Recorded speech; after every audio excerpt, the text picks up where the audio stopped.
you will hear today. Two of them are Romeo and Juliet, Julius Caesar, and there is Hamlet, a tragedy, and Midsummer Night's Dream, which is our comedy. We've been studying Shakespeare for a few weeks now. I've learned a lot about him.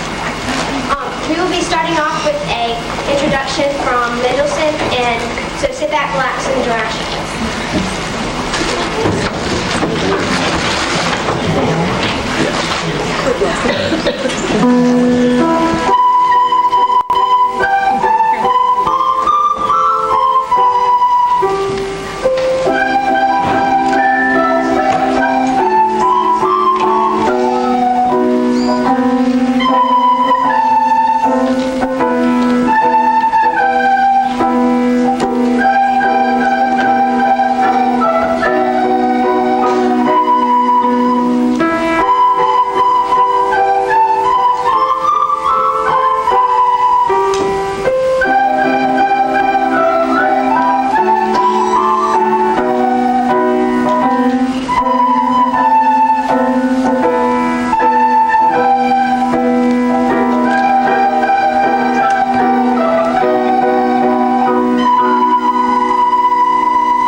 war for as long as we can remember.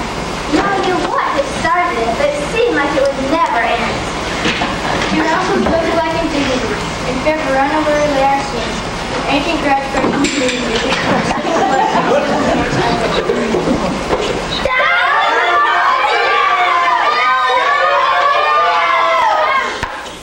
Rebellious subjects! Enemies to peace!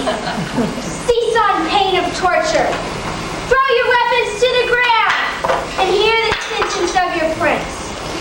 3 civil brawls by the Montagues and the Capulets to disturb the quiet of Verona's streets. If ever you disturb our streets again, your lives shall pay the forfeit of the peace. Now go home, be gone. Once more on pain of death, all men depart.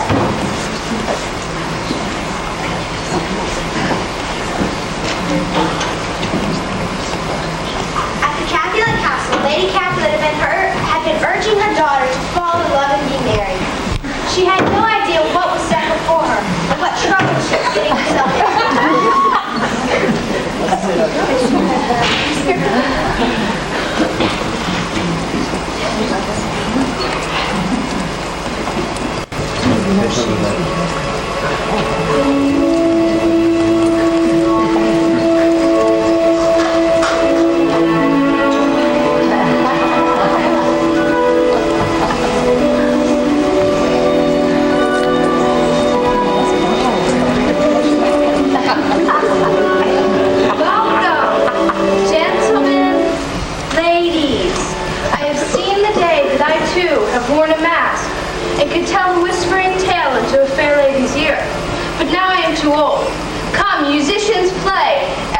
continue the dance.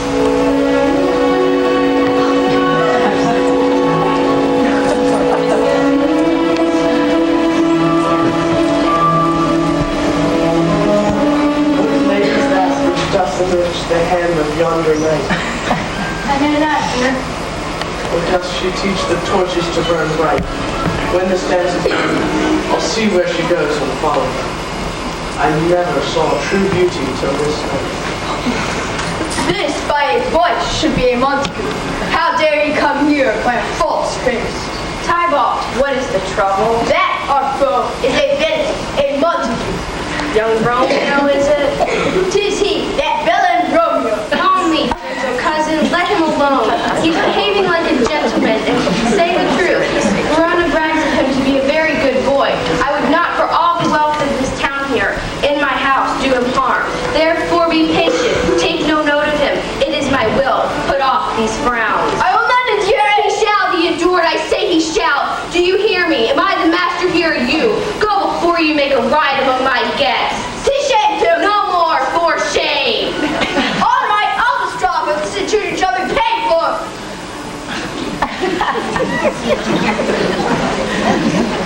Who is her mother? Why, sir, her mother is the lady of the house, and a good lady, too. I nursed her daughter the year Macedoc. I tell you, he that can marry her shall have the best. Is she Capulet? Oh, beloved enemy. Romeo? Yes, Romeo. Nay, gentlemen, do not depart so soon. There is still plenty of food and drink. What? You must go? Well, thank you for coming, honest gentlemen and lovely ladies. Good night.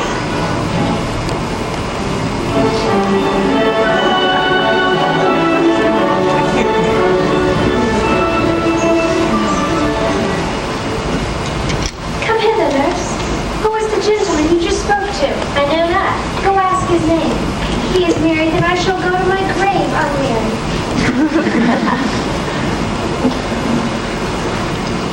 His name is Romeo, and a Montague, the only son of your great enemy. My only love, sprung from my only hate. And I must love a hated enemy. What's this? What's this? Nothing, nurse. Well, let's go to bed. The guests are gone.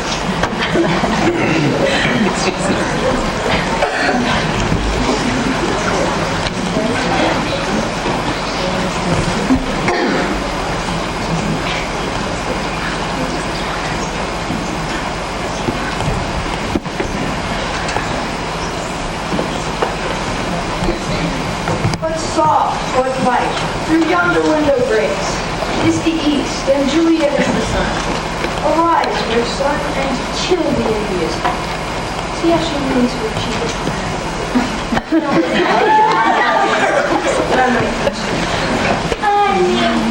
She speaks. Oh, speak again, Romeo. Oh, Romeo, Romeo, why art thou called Romeo? Deny thy father and refuse thy name, or, if thou wilt not, be but scorn my love, and I'll no longer be a Capulet. Shall I hear more, or shall I speak? Romeo, 'tis only thy name that is thy enemy. Be some other name. What's in a name? That we would call a rose by any other name would smell as sweet. Romeo, doff thy name, and for that name, which is no part of thee, take all myself. I take thee at thy word. Call me but love, and I'll be your baptized. Henceforth I will never be Romeo. Who is that? Who are you? I know not how to tell you who I am. For my name, dear saint, is equal to myself, because it is an enemy of thee. My ears have not heard yet 100 words of thy voice, yet I know the sound. Art thou not Romeo, and a Montague? Neither, fair maid, this light. How camest thou here?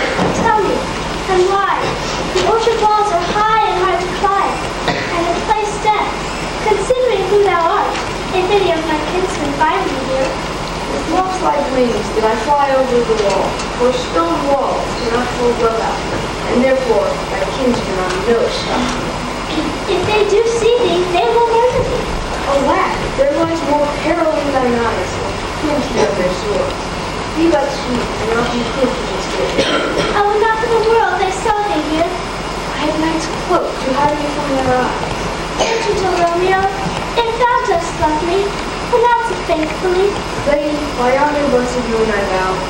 Oh, swear not by the moon, the inconsistent moon that changes every month in the year, lest thy love be likewise changeable. What shall I swear by?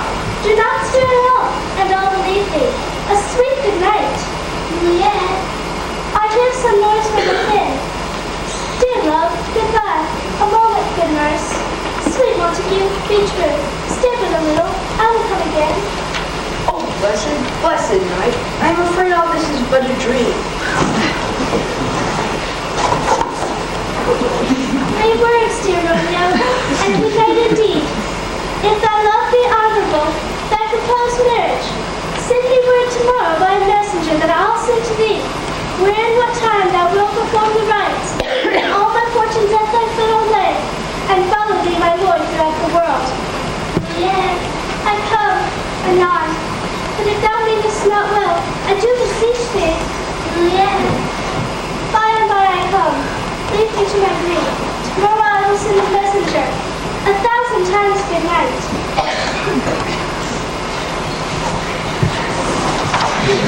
Meanwhile, in the streets of Verona, Benvolio and Mercutio were talking of having a great sword fight between Tybalt and Romeo, but then realized that Tybalt was the best swordsman in all Verona, and that Romeo was surely to be killed. In the castle orchard the next morning, Juliet was anxiously awaiting her nurse's arrival with her message from her loved Romeo. When finally her nurse walked up, very sore and tired from her long journey. The nurse's news was that Romeo and Juliet would be married the next day in a small chapel by Friar Lawrence. Off the nurse went to make arrangements for the next day.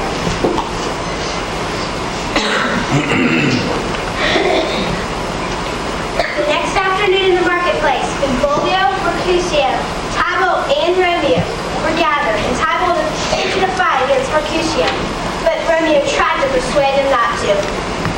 They drew their swords and began to fight. As Romeo tried to stop them, Mercutio was stabbed and died.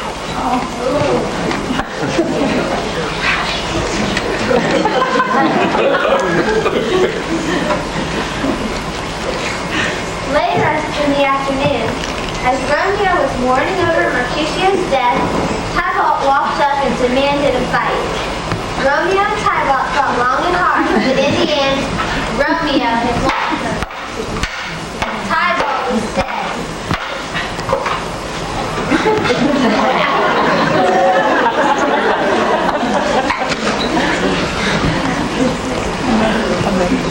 Late that night, Romeo had come up to Juliet's room, and they talked hours upon hours, until it was late, and they had to leave.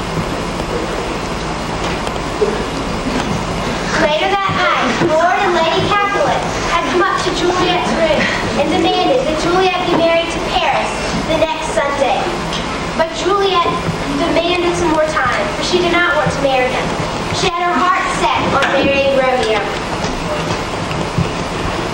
As a solution, Juliet asked Friar Lawrence, the one that was going to marry the two, what she should do. Friar Lawrence gave her a liquid vial that would put her into a long dark sleep for 2 days, so she would not have to marry Paris.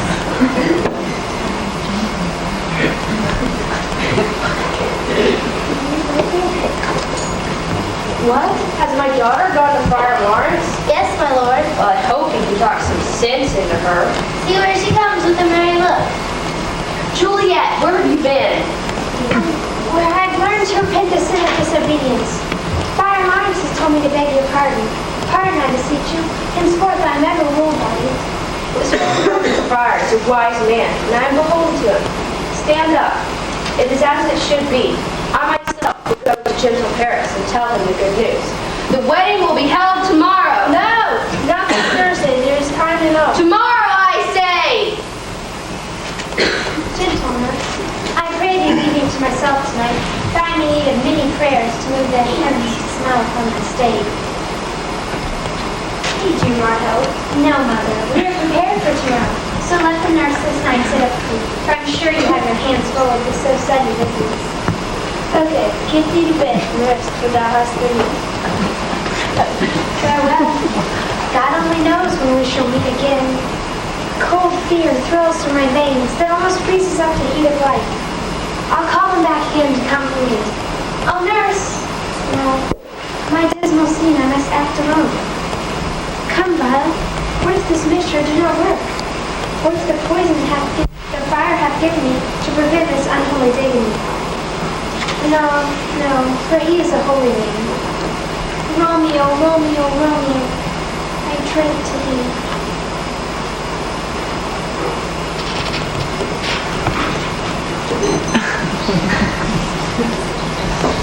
What? Has my daughter gone to Friar Lawrence? Heavens, 'tis day already. Count Paris will be here soon, for so he said he would. Nurse, wife, ho, nurse, I say! Go away, Juliet. Go and trim her up. I'll go chat with Paris. Make haste, the bridegroom is already here. Make haste, I say.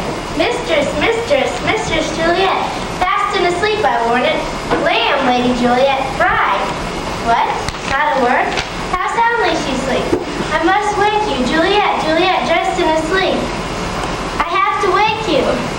Alas, help, my Juliet, dead, my Lord Capulet, my Lady Capulet.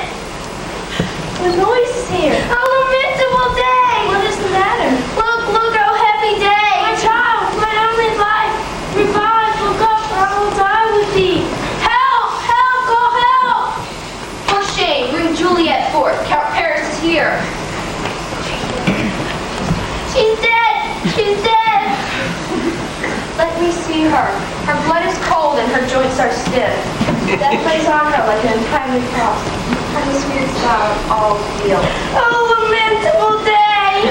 Oh, woeful time. Death that has taken her hence ties up my tongue and will not let me speak. Come, is the bride ready to go to church? Ready to go, but never to return. The night before he went death hath taken the wife. Oh, woeful day. Never was seen such a woeful day as this. Everything we ordained festival turned from their office to black funeral. Everyone prepare to follow this fair corpse unto her grave.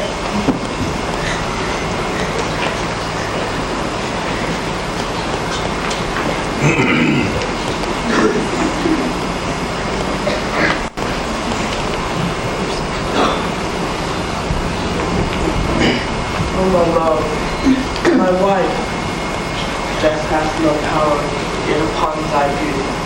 Thy lips and cheeks are still crimson. Ah, dear Juliet, I will stay here with you and never depart again. Here I will remain. Come, Persian. Go with me to Juliet.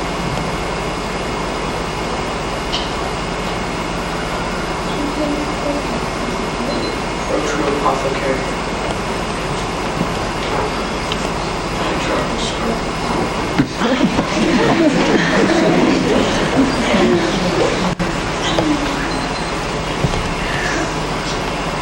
What's here?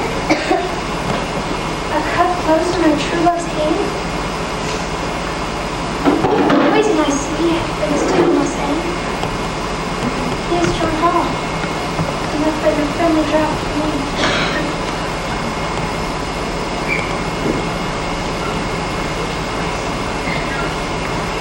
Oh, happy dagger. This is thy sheep.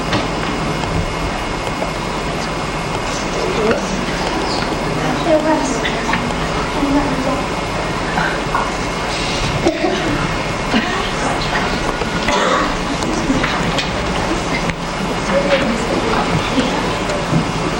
Parents broadcast others take their lives, and with their death, bear the parent goes.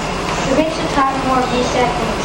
Some shall be pardoned, and some punished. Never was a story of more woe than this of Juliet and her Romeo.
No, I am tempted, dear Brutus. Oh, ye gods, make me worthy of noble Portia.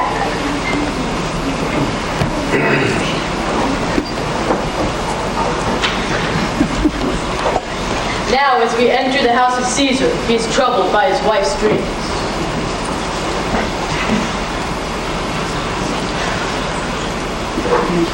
Your heaven or earth has been at peace tonight.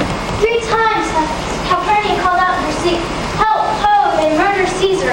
Who goes there?" "What mean you, Caesar? You shall not stir out of this house today. Caesar shall go forth." "Caesar, I am frightened. Lions have dwelt in the streets. Graves have yawned and yielded up their day. Fierce fiery warriors have fought upon clouds with drizzled blood from the Capitol. The noise of battle curdle in the air, horses that neigh and dying men reserve, and ghosts that shriek and squeal about the streets. Oh, Caesar, these things are beyond our fears. We fear them. Yet Caesar shall go forth. Cowards die many times before their deaths, but the valiant only taste of death but once. Ah, my lord, you are very wise, but do not go out today. Call it my fear to keep good and not your own. We will send Mark Antony to the Senate House, and he shall say you are not welcome here. Upon my knee, I beg you. Very well. Mark Antony shall go to the Senate and say that I am not welcome. Excuse you, I will say no more. Hail, O Caesar, I come to take you to the Senate House. And you come at a very good time to bring a message, saying that I will not come to you. Thank you, sick. Shall Caesar send alive? No. Tell them Caesar will not. Let me know some cause, lest they laugh at me when I tell them. I will not come. That is enough to satisfy the Senate. But for your private satisfaction, and because you're my friend, I will let you. My wife here, Calpurnia, says she dreamt that she saw my statues flowing blood, and many Romans came smiling and gave their hands in my blood. And for this reason, she begs us to homestead. This dream is all misinterpreted. It was a vision, fair and fortune. Your statues spouting blood in which so many Romans bathed, it signifies for which you, great Rome, should drink the divine blood. This is what Calpurnia's dream signifies. In this way, your love still. And knowing now the Senate has concluded to give this day a crown to mighty Caesar. If you shall send them word you will not come, their minds may change.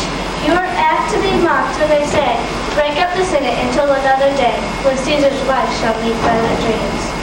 If Caesar hide himself, shall they not whisper, lo, Caesar is afraid. Pardon me, Caesar, but my dear, dear love bids me to tell you this. How foolish do your fears seem now, Calpurnia? I am ashamed I did yield to them. Give me my robe, for I will go.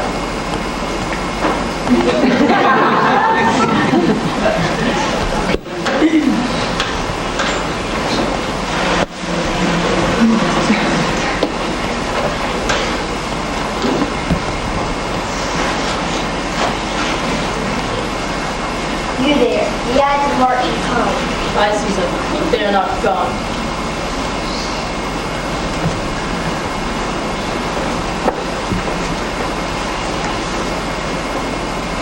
I kiss thy hand. I kneel before the almighty Caesar. Speak hands for me!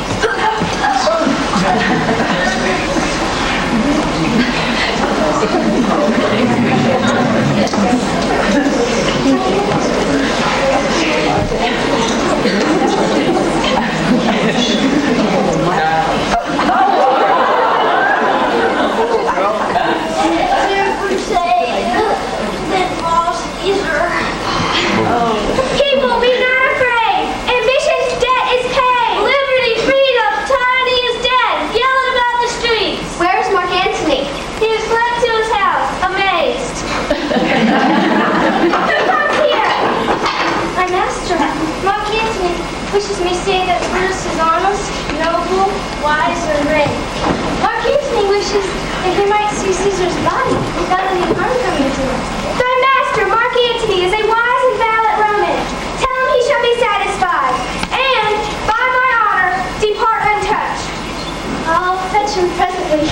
I know we shall have Mark Antony as a friend. I wish we may, but yet I have misgivings. I fear him much.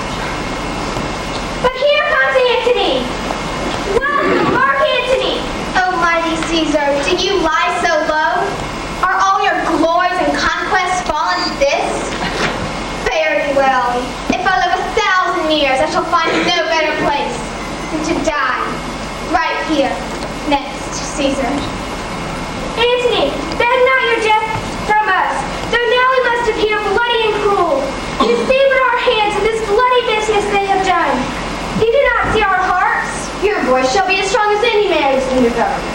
Only be patient till we have appeased the multitude, and then we will explain the cause.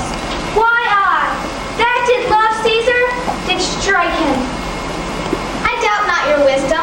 Let each man give me his bloody hand. Casca, Brutus, Cassius. All I ask is that I may take his body to the marketplace and speak to the public at his funeral. You shall, Mark Antony. Brutus, the word. You know not what to do. Do not consent that Antony speak at Caesar's funeral. Know you not how much the people may be moved by that which you will utter. By your pardon, I will myself attend the pulpit first, and explain the reason of our Caesar's death. When Antony shall speak, I will say he speaks with our leave and our permission. I know not what will fall. I like it. Prepare the body then, and follow us. Oh, pardon me, thou bleeding piece of earth, that I am meek and gentle with these butchers. Thou art the ruins of the noblest man who ever lived in the tide of time. Woe to the hands that shed this costly blood. Over thy wounds now do I prophesy, a curse shall fall on your murderers.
Romans, countrymen, lend me your ears.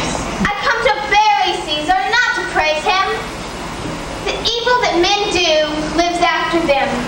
The good is oft interred with their bones, so let it be with Caesar.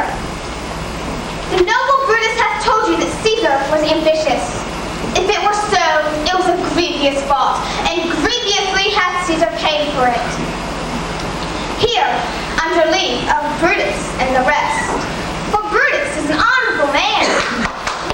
So they all are honorable men. I come to speak at Caesar's funeral. He is my friend, faithful and just to me. But Brutus says he was ambitious. Brutus is an honorable man. He has brought many captives to Rome, to whom the general coffers did fill. Did this in Caesar seem ambitious? When the poor hath cried, Caesar hath wept. Ambition should be made of sterner stuff. Yet Brutus says he was ambitious. And Brutus is an honorable man. You all do remember that I 3 times presented him with the kingly crown, and 3 times he did refuse. Was this ambition? Yet Brutus says he was ambitious. And surely Brutus is an honorable man. I speak not to disprove what Brutus spoke, but I am here to speak what I do know. You all did love him once, not without cause. What cause then withhold you than to mourn for him? Oh, judgment, thou art fled to brutish beast, and men have lost their reason. Bear with me. My heart is there in the coffin of Caesar, and I must pause until it comes back to me. There's nothing said it, if you can't see the matter rightly, Caesar has had great wrong. Roman blessed be the head of Caesar. There's not a nobler man in Rome than Antony. Tito, let us hear him. But yesterday, the word of Caesar might have stood against the world. Now he lies there, no one to do him reverence. But here's a parchment with the seal of Caesar. I found it in his room. It is his will. If the people were to hear this will, which, pardon me, I do not mean to read, they would go and kiss Caesar's wounds and dip their handkerchiefs in his sacred blood. We will hear the will. Read it, Mark Antony. Have patience, gentle friends. I must not read it. It is not proper that you should know how much Caesar loved you. You are not stones. You are not wood, but men. And being men, hearing the will of Caesar, it will inflame you. It will make you mad. It is good that you should not know that you are his heirs. For if you should, oh, what would come of it? The will! Oh, read the will! Will you be patient? Will you stay a while? I've overshot myself to tell you of this. I fear I have wronged the honorable men whose daggers have stabbed Caesar. I do fear it.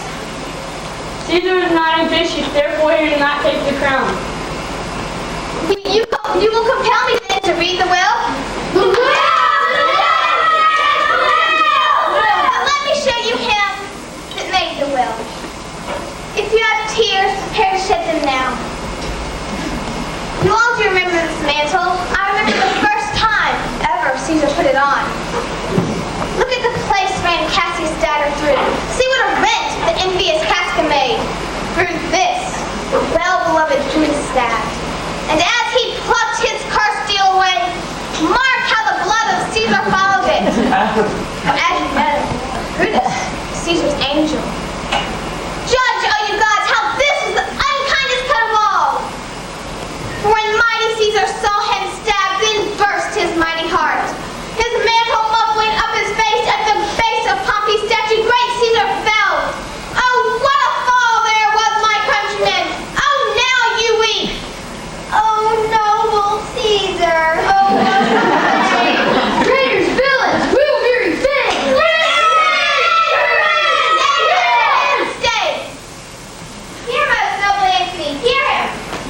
Good friends, sweet friends, let me not stir you upon sudden mutiny. They that have done this deed are honorable. Alas, I know what not made them do it. They're wise and honorable, and will no doubt tell you their reasons. I come not rinsed to steal away your hearts. I am no orator as Brutus is, but as you know me, a plain, blunt man who loves my friend. For I have neither the wit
great rebellion. Brutus proves he is actually noble by killing himself, for he is the cause of the rebellion.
Shakespeare. Yes, that's right. Well, you see, our actors here will only be presenting the important parts of the play, so I must refresh your memory on what's going to be happening before, after, and in between we go on. First, you see, King Hamlet died, which was Prince Hamlet's father. But then, suspiciously, his brother, Claudius, took the crown, and before morning it ended, married off the old queen, Queen Gertrude. Now, this would be quite suspicious for any person. Then, a couple nights later, two guards surprisingly saw the ghost of Hamlet's father. So they called Hamlet to come see, and this is where we begin.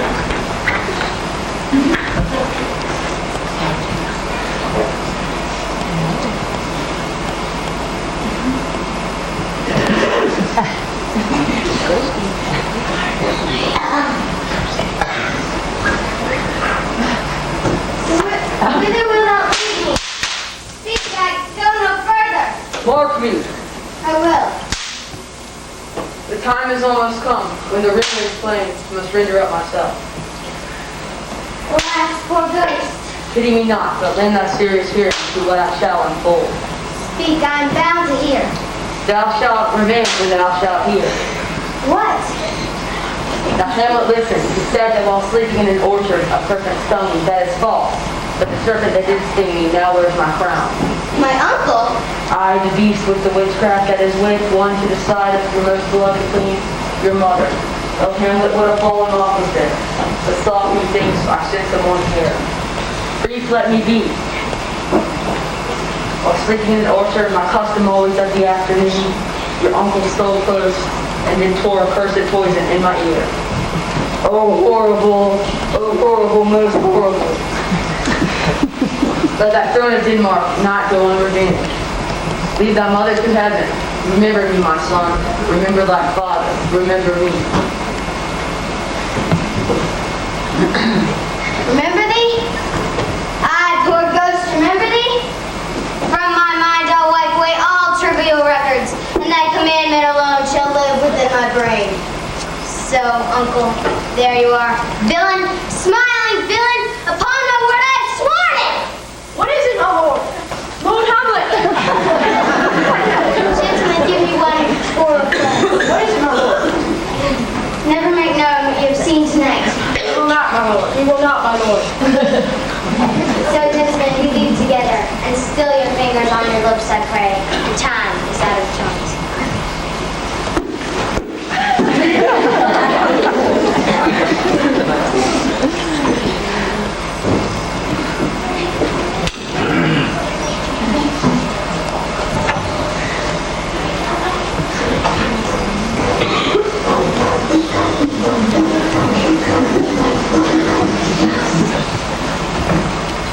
Well, there isn't much to say between the next two scenes, except for after the ghost's appearance, Hamlet decided to do just as he was told, avenge the death of his father. And now here we are, 2 months later, in Hamlet's lover's home, Ophelia, who has been told to deny all of Hamlet's love by her father, Polonius. We will begin now in Ophelia's home, where she is talking with her father, Polonius. Oh no, Ophelia, what is the matter? Oh, my father, I've been so frightened. What in the name of God? As I was sitting in my room, Lord Hamlet came before me, with his face as pale as a shirt, and he looked so strange. Mad for thy love? My father, I do not know that I truly do fear it. Come, we will go seek the king. With the very madness of love, his violence will lead to desperate undertaking. Have you given him any hard words of late? No, my father, I have a father who letters and denied his visits and he did not. That has made him mad. Come, we go to the king. This must be known.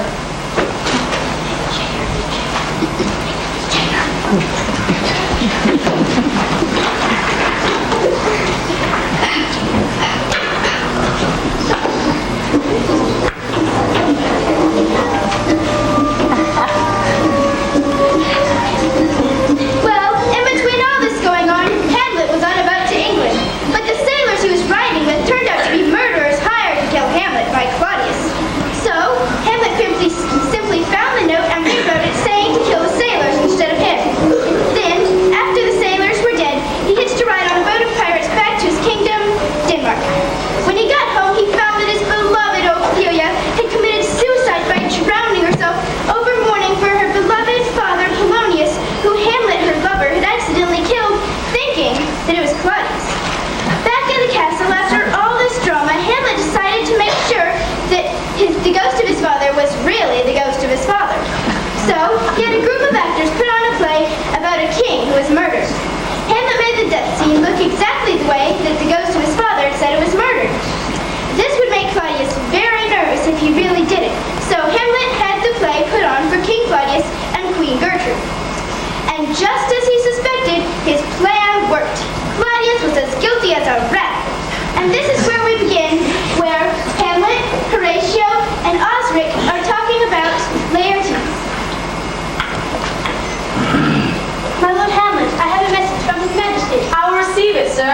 Sir, a young man named Laertes. What of him? No doubt you are acquainted with his famous swordsman. I have heard it. Well, my lord, the king has said that you are a better swordsman than this Laertes, and has laid a great wager upon your head. He has indeed. Indeed he has, my lord. The king has bet Laertes that in a dozen passes he shall not exceed you 3 hits. What's his weapon? Rapier and dagger. The king hath wagered 6 barred revulsions against 6 French swords. Sir, if it please his majesty, let the foils be brought. I'll win him for I can. Your lordship. You will lose this wager, my lord. I think not. I've been in constant practice and I shall win. But I am ill. Hear about my heart, about the death of Ophelia. I shall tell them you're not fit for this battle. No, Horatio, let them come.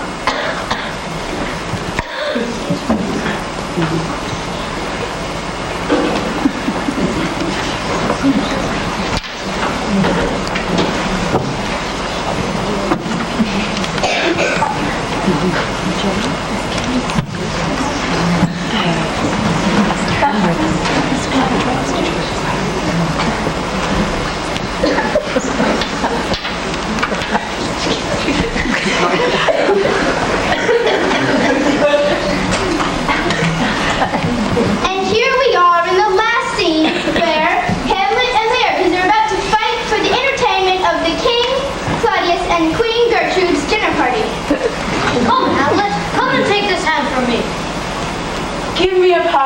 Shakespeare, I've done you wrong, but pardon me that you're a gentleman. What I've done, I here proclaim was madness. Was it Hamlet the wrong, Laertes? Never Hamlet. It was Hamlet's madness. Sir, forgive me. I'm satisfied. I do receive your offer of friendship, and I will not wrong it. I will embrace it freely, and will my uncle's wager frankly play. Give us the foils. Come, one for me. Give them the foils, Osric. Hamlet, you know the wager. Ah, very well, my lord. Your grace is like the odds on the weaker side. I do not fear it. I have seen you both. This is too heavy. Let me see another.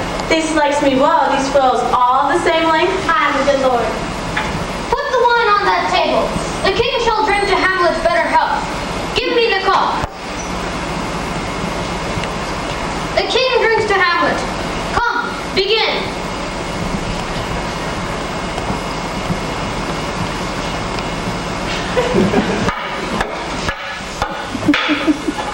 A hit, a very hit. Stay. Give me drink. Hamlet. This barrel is thine. Here's to thy health. I'll play this bout first. Set it by a while. Come.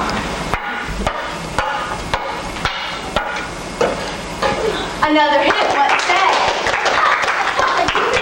Our son shall win. He's out of breath. Here, Hamlet, take my handkerchief and rub thy bow. The queen toast to Hamlet's lordship. Do not drink. I will, my lord. I pray you pardon.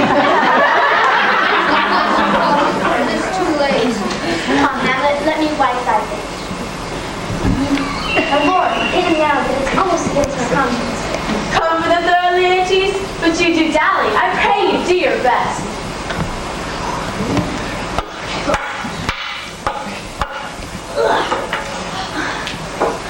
I have you now! Oh no! Markham, they are incensed. Nay, come again. Look at the queen there! How is it, Lord Hamlet? How is it with you, Laertes? Why, Osric, I am justly killed by mine own treachery. How is the queen? She swoops to see you bleed.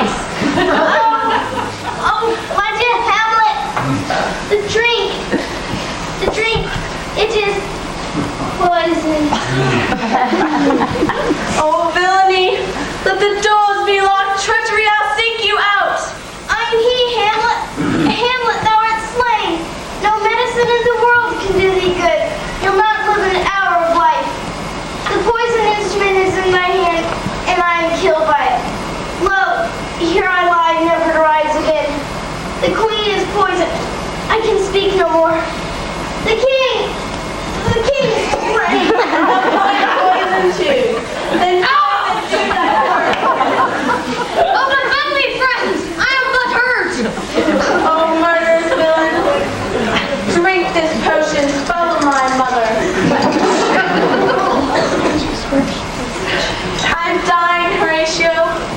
Poor mother, goodbye. Horatio, I'm dying. Thou livest. Tell them what I did was right. I'll die with thee. If thou didst ever call me friend, live to tell my story. Oh, I die. The potent poison quiet o'ercrowds my spirit. The rest is silent. Now cracks a noble heart. Good night, sweet prince, and may flights of angels see thee through thy rest.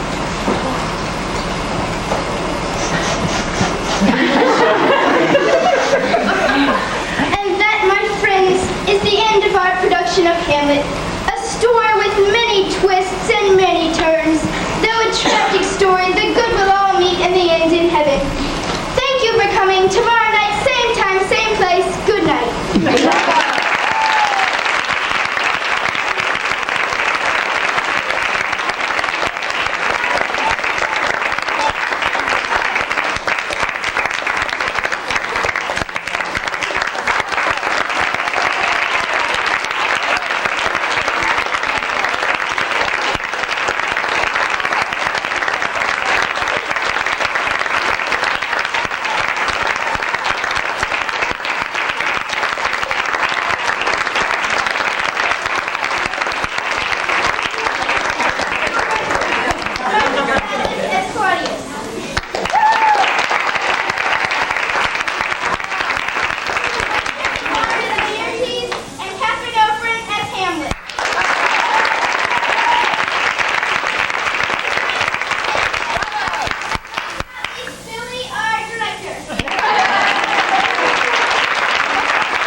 Theseus, the Duke of Athens, is here with his fiancée, Hippolyta, and is trying to reason with his friend Theseus' daughter, Hermia. Now, my Hippolyta, our wedding day draws near. 4 happy days bring a new moon, but oh, how slow this old moon wanes. 4 days will quickly pass, 4 nights will quickly dream away the time, and then the moon, like a silver bow, shall behold our wedding ceremony. Go, master of revels, stir up the Athenian youth to merriment, awaken the pertinable spirit of mirth, and all Athens shall celebrate. Hippolyta, I wooed thee with my sword, and I will wed thee in another key, with pomp, with triumph, and with revelry. Happy be Theseus, our renowned Duke. Thanks, good Aegeus. What's the news? Full of vexation, come I with complaint against my daughter Hermia. Stand forth, Demetrius, my noble lord. This man hath my consent to marry her. Stand forth, Lysander, and my gracious Duke. This man hath bewitched my child. Lysander, thou hast given her thy love tokens. Thou hast by moonlight at her window sung, and given her bracelets, rings, sweetmeats, and nosegays. With cunning thou hast stolen my daughter's heart, and turned her obedience to stubbornness. And now, my gracious Duke, she will not consent to marry Demetrius. I beg my ancient privilege of Athens, as she is mine, I may dispose of her, which shall be either to this gentleman or to her death, according to our law. What say you, Hermia? Demetrius is a worthy gentleman. So is Lysander. He is, but lacking your father's consent, the other must be held the worthier. I would, my father, look but with my eyes. Your eyes must look with his judgment.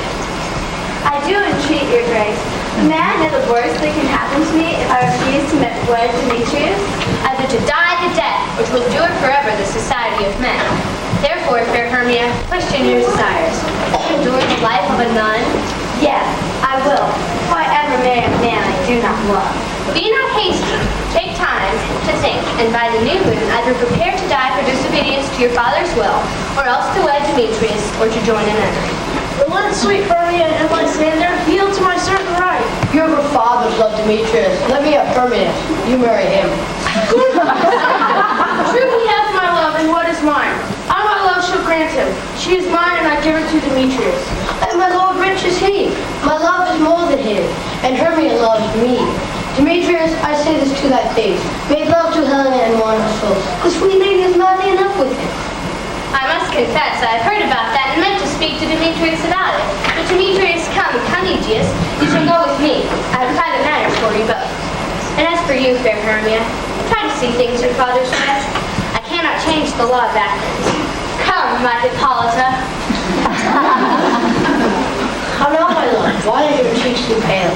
The course of true love never did run smoothly. Listen, Hermia. I have a rich widow, and she hath no child. Her house is 7 miles away from Athens. She regards me ever as her only son. There, gentle Hermia, I will marry thee.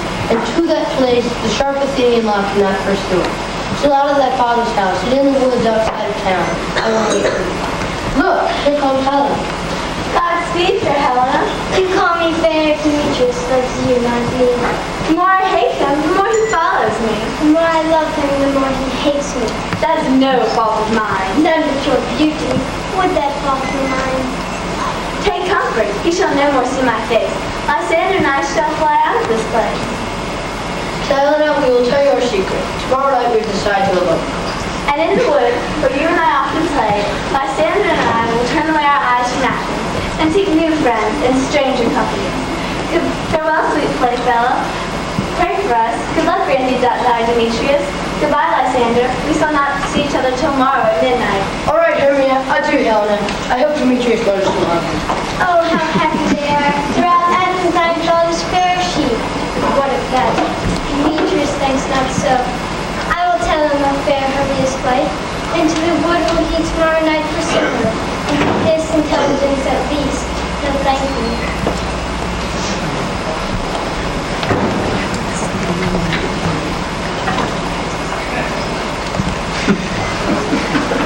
Six Athenian actors are gathered to discuss what way to do at Theseus' wedding, for they are in charge. Their names are Bottom, Quince, Flute, Starling, Snout, and Snow. They decide on a romantic flight and then split, agreeing to meet later. Now back to the forest where the king and queen of fairies are soon to report.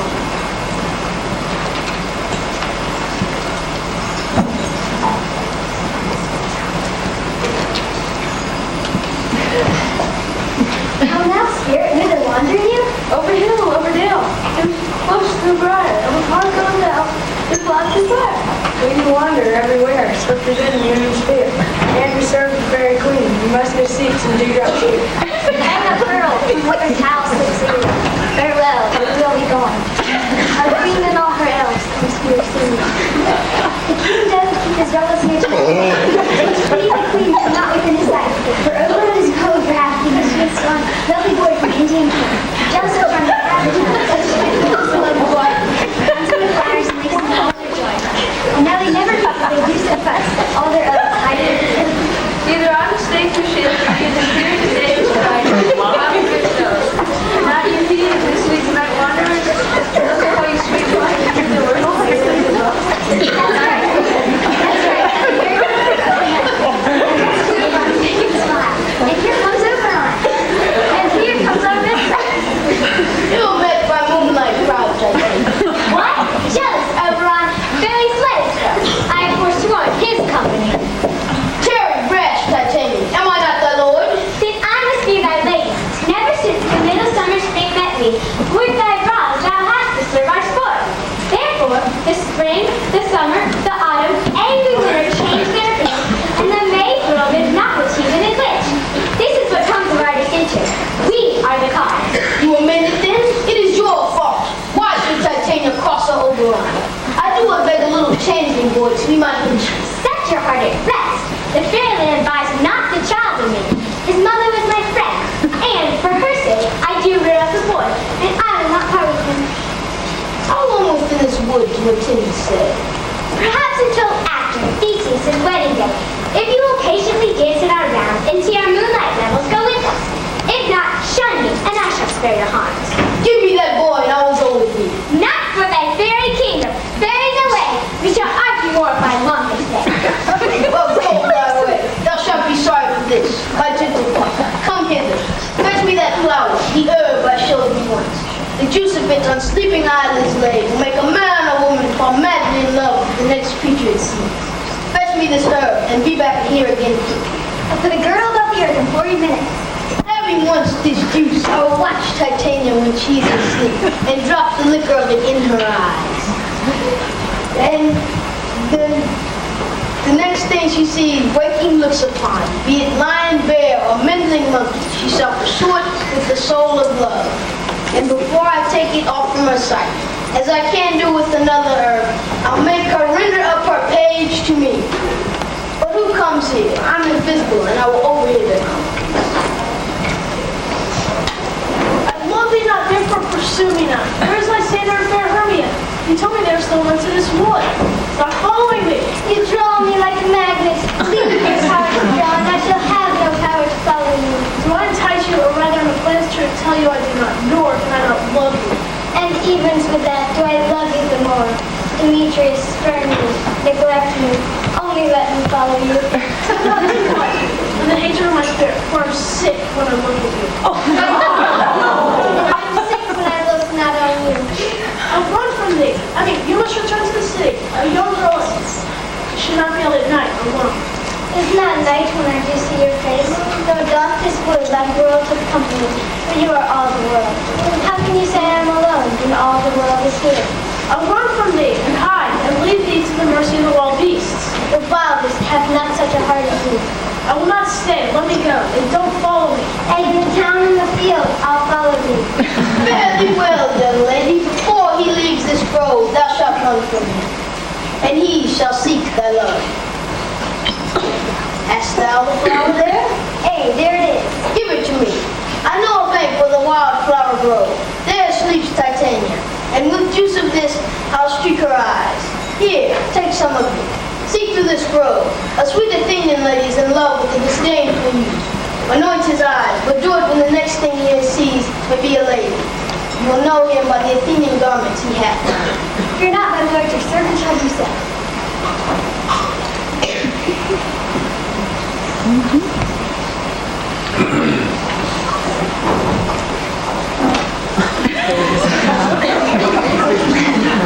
Come, now a fairy song. Sing me now asleep, then let me rest.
be over, and she would love him more than ever. Oberon leaves the court, just as Lysander and Hermia enter. They lay down to sleep. Meanwhile, Puck is looking for Demetrius, whom he will make fall madly in love with Donna, the one who loves him, as long as she's the first person that he sees when he wakes. But Puck finds not Demetrius, but sleeping Lysander, and when Puck sees the two sleeping bodies, he thinks that this must be the person. All description that everyone had given him was that he would wear stinging garments, so Puck is thinking that Lysander's the right guy.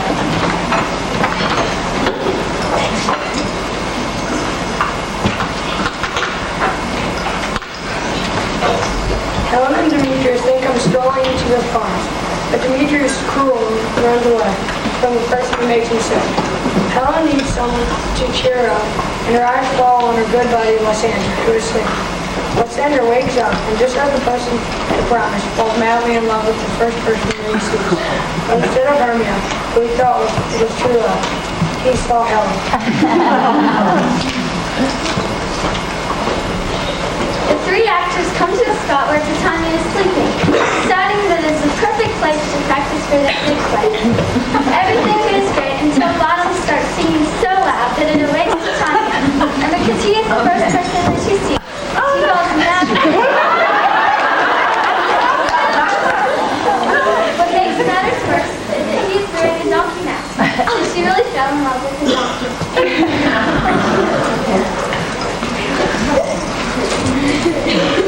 Meanwhile, Oberon had put the magic juice on Demetrius, and he saw Helena and is now in love with her. So, from the works of the magic potions, Demetrius and Lysander, who didn't like Helena before and both loved Hermia, were madly in love with Helena, and thought that they were doing it as a joke. Hermia is mad because Lysander called her a coward and he refused to talk to her. In the forest, Oberon goes to Titania, who had finally fallen asleep again. He rubs the herb to her eyes and then wakes her. So now they are in love again. The same thing happens with Lysander, but now Hermia wakes up, and they are in love again.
Thank you for coming to our Shakespeare production. We hope you enjoyed the show.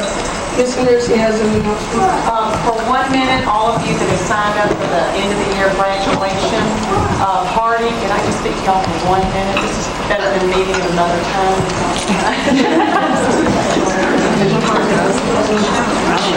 Yeah.